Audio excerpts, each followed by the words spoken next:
everybody, it's Lou the Rocker Witch. Welcome to those who are new here and to those of you returning. Thank you so much.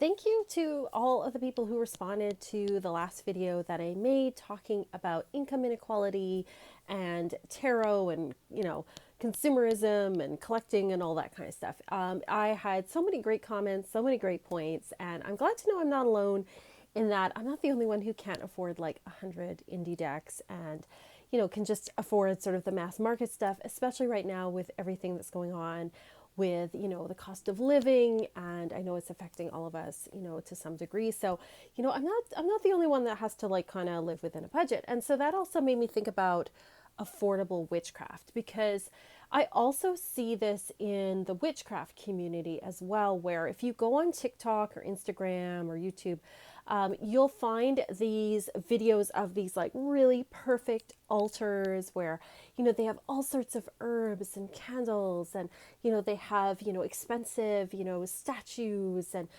big candlesticks and just like skulls and all sorts of like beautiful things that looks really aesthetic and really beautiful and just really unattainable for a lot of people because there's a lot of expensive items like expensive crystals and, athames and all these things that, they cost a lot of money and it looks really beautiful and it makes a beautiful picture, on Instagram or a beautiful little TikTok video, but not everybody has the money to shell out for all of these, expensive items.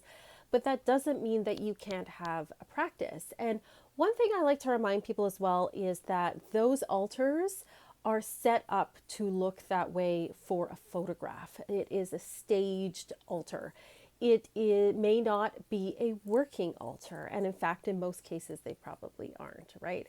Most people's altars don't look like that. Now, if your altar does look like that, that's great. Like, you spend your money how you want and, you whatever your aesthetic is, that's great. So I don't begrudge people who have those things. And also, if that is what your altar looks like, that's great. But most people that I know, at least, their altars don't really look like that. They're a lot more practical. They're sort of a hodgepodge of, different items that they've collected over the years. They might change them up seasonally with different things, but it's like a process that they've collected these things over the years. And they're often very mismatched. They don't all match this one perfect aesthetic. And a lot of the stuff is stuff that was either, found, given to them, or bought cheaply. Like it doesn't look like the Instagram altars that you see or the TikTok altars. So if you are, just getting into witchcraft, don't feel bad if your altar doesn't look like what you see, in these little videos, because most people's altars don't look like that anyway. And the point of having an altar is having a sacred space set aside. It's not about having it look good, for social media. That's not what it's really supposed to be about. So what I wanted to talk about today is just affordable items that you can use in witchcraft so that you're not, breaking the bank trying to have a spiritual practice. And really, you don't need any money to have a spiritual practice. You don't need any tools to have a spiritual practice. But I know in witchcraft, we like things, right? We like stuff, we like things, we like props, right? So I've put together some things that I have that are relatively inexpensive that, I think can be really great resources, if you are on a budget like me and you don't have a lot of money to spend. So the first place I want to talk about for getting witchcraft supplies is the grocery store. So you may be like, the grocery store, that sounds weird, but hear me out. So first of all, and you may like have a lot of these things already in your house. First of all, we have salt, table salt, regular old table salt. You probably have this in your house already. It's available cheaply at the grocery store, at the dollar store.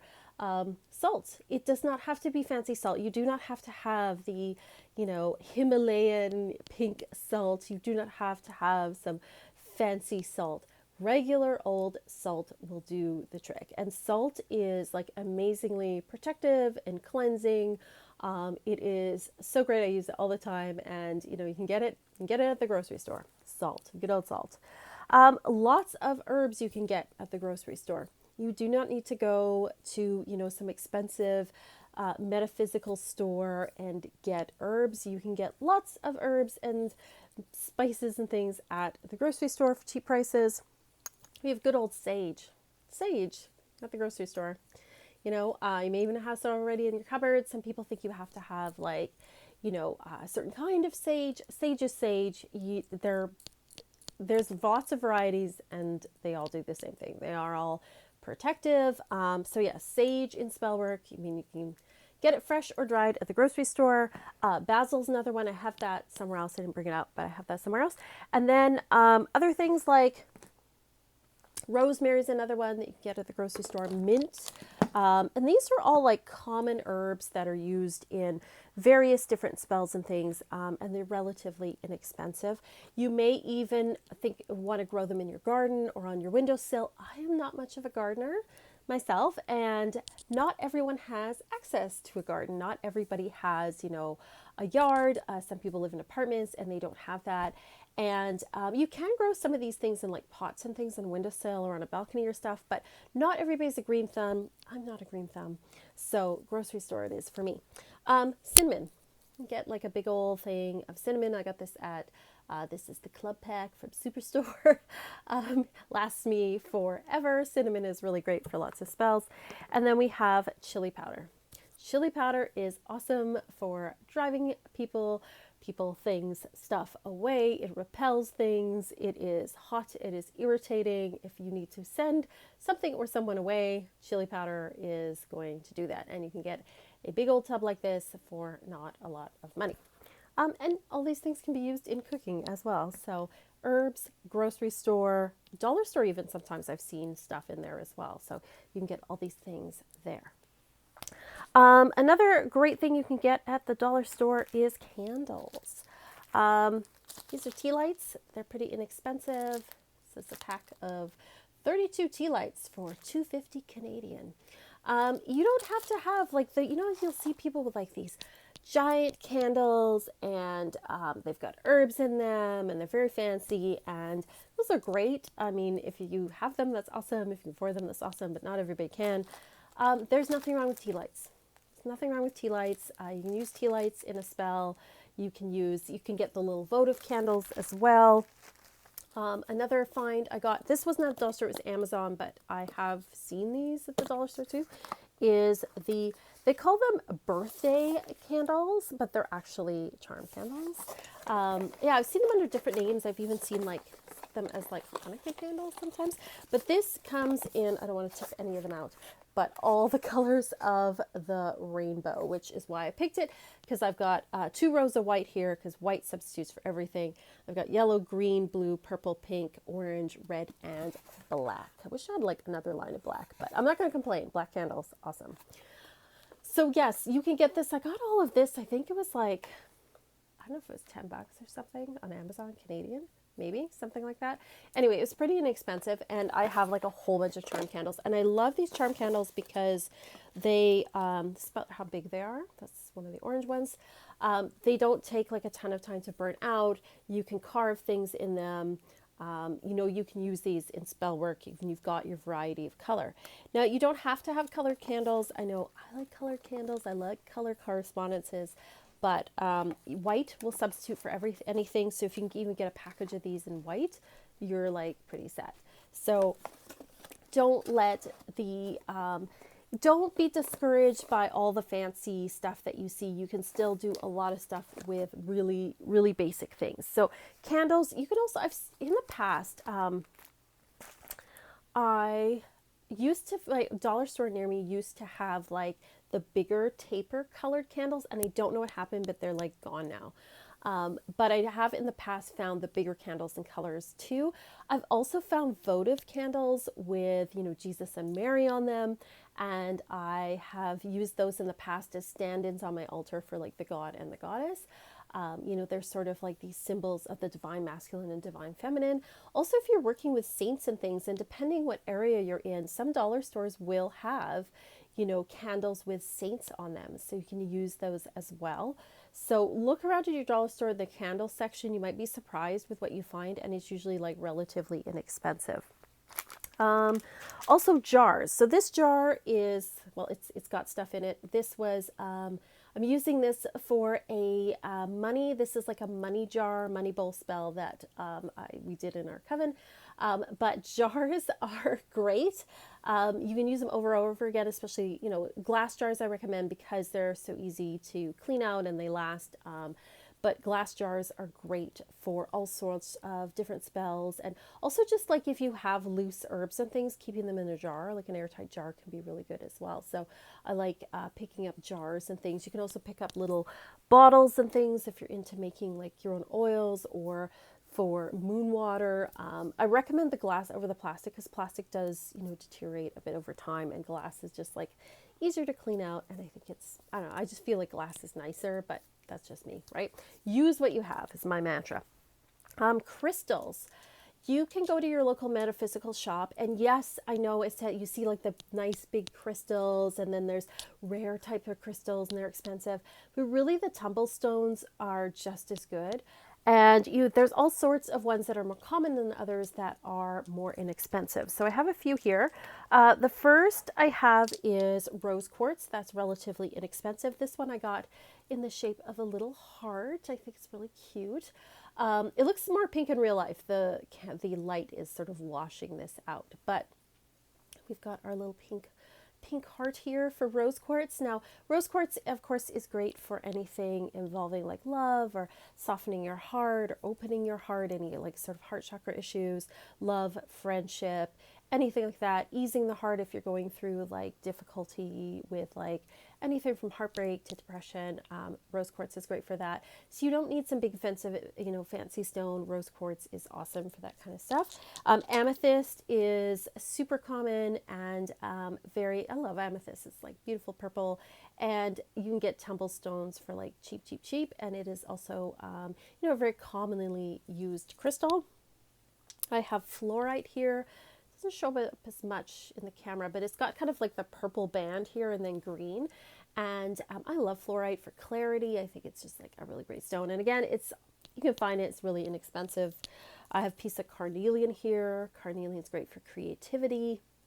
So that's another one there. And then I have this crackle quartz, which is a man-made stone. I mean, it is real crystal, like it is like an actual crystal quartz, but it's colored and heated, and then it gets this crackle.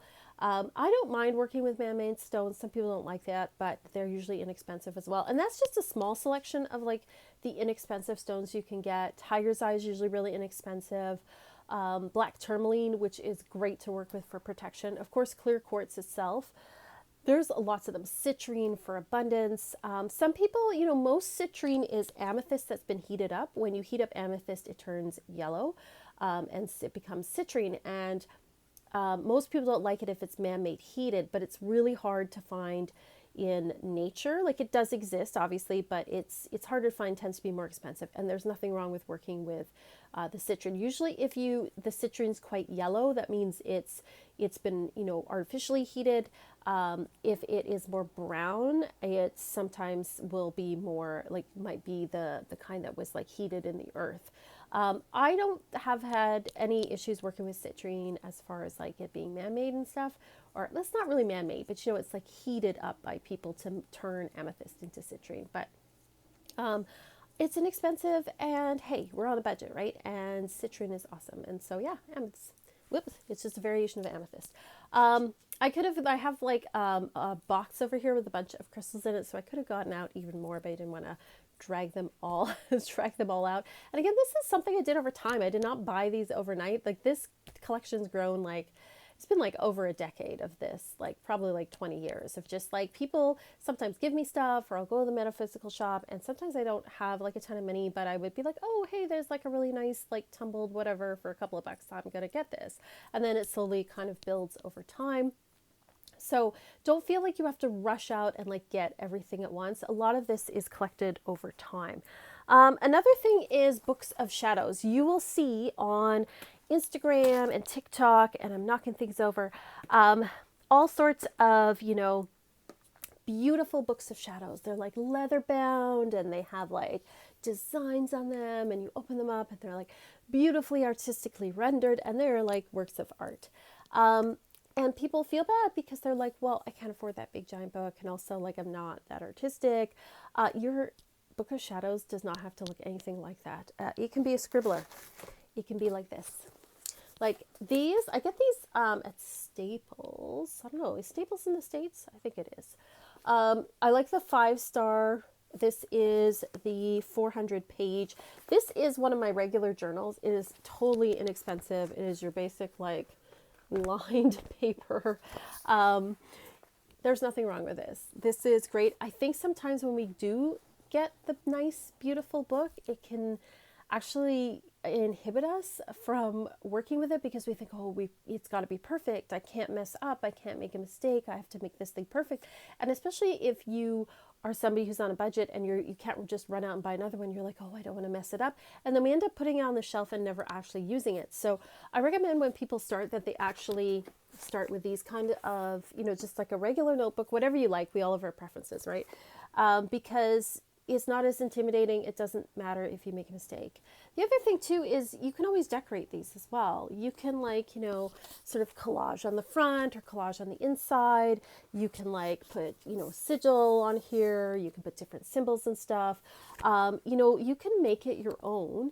Just because it was inexpensive doesn't mean that you can't, be creative with it and you can't, do something artistic with it.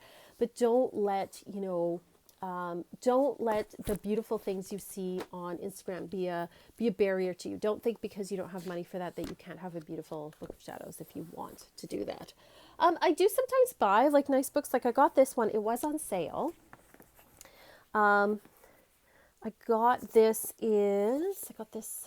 I love the color. The cover here, Josephine Wall, that's who it is. But this was on sale. They had a journal sale, and so I picked this one up. And again, it was pretty inexpensive. It was maybe $10 Canadian. And it's got the gilded edges because I'm a sucker for that. But again, I'm trying not to be intimidated by how nice it is. It's just your lined book. And I'll put readings and stuff in here. Right at the front, I have my runes that I did on New Year's. So you can make it, as artistic or not artistic as you want. Don't let that be a barrier to you. But sometimes you can get these this is a Peter Popper Press. I know Paper Blanks is another brand that has really nice journals, and sometimes they're on sale and stuff, so you can pick them up then if you're looking for something maybe a little fancier than the sketchbook here. We might have a cat come and visit us as well. I don't have incense here right now. I used to be a huge incense person. I would go to the dollar store and buy all sorts of incense. I haven't in a long time just because my husband will sneeze and he does not get along with incense as well as I do, so I don't really have much anymore. But you can get some nice scents at the dollar store as well. It depends. I know in different areas dollar stores can have or pound stores, or they're called different things in different places.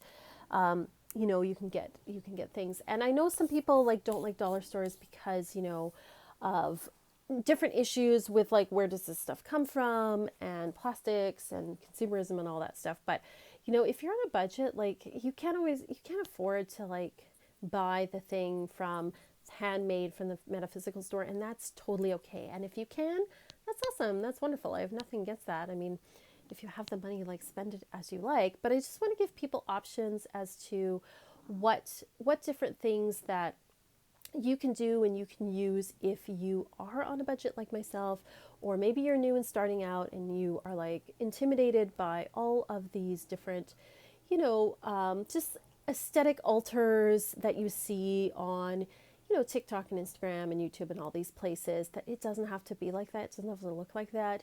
Also, to me, my spirituality isn't something that, how do I put this? It's not performative in that I'm not setting something up just to have it look good on the camera. It's for me. And, I do share things obviously here on social media, but, when I show people things, it's real. That's my actual altar, or that's the actual thing that I have. That's what I'm doing. And, maybe it's not as fancy as other people, but that's what it is. And that's what I have. And I want to also give people permission to, have a practice that, is real to them, and it doesn't have to look like, some perfect Instagram thing. So those are just some ideas that I have. I know we talked last time about tarot and income inequality. And you really, if you're interested in tarot, you really only need one deck. Like a lot of people like to collect decks because I like artwork and things, but you really only need one. And there's lots of affordable mass market decks out there. You do not have to get the most expensive thing, that's for sure. So that's my thoughts on affordable witchcraft. If you have any other affordable ideas, things that you do that are cheaper, please put in the comments below. Suggestions to others. I would love to hear them. Yeah, let me know what your thoughts are. And again, thank you so much for watching. I really appreciate it. If you want to check out my Patreon, I'll have the link below. In the coven, we are working with Eoster this month. She is the goddess of springtime, or we will be this month. Cat's very weird. Sometimes he wants pets, sometimes he doesn't. Okay, he doesn't want pets anymore. That's fine. And then if you want a reading from me, you can check out my Etsy shop as well, also in the link below. Again, thank you so much for watching, for all the wonderful comments, and as always, peace and love.